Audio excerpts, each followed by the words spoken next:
Острая нужда крыши над головой вынудила этого молодого человека в торопях искать квартиру. Не удостоверившись в наличии правоустанавливающих документов, он попался на самый излюбленный метод квартирных мошенников. В итоге он остался без денег и жилья на ближайший месяц. В один день, спустя где-то 3 недели, в сентябре, в начале этого месяца, я возвращаюсь с работы домой. У двери моей квартиры стоят двое молодых людей. Спрашивают у меня, кто живет в этой квартире. Я им отвечаю, что живу в квартире я.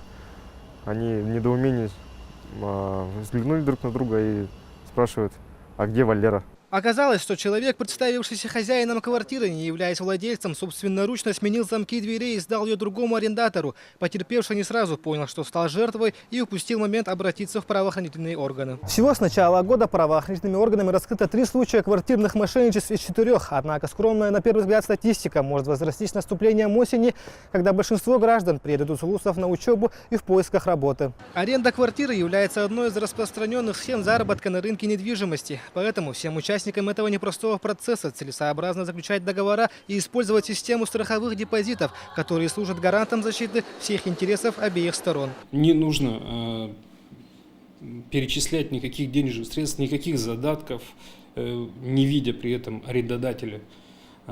Нужно встретиться, посмотреть правоустанавливающие документы на квартиру, то есть кто является собственником, сверить с паспортными данными арендодателя и только после этого заключать договор.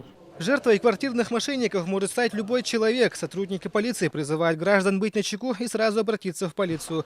Владимир Судолов, Василий Соловьев, Вести, Якутск.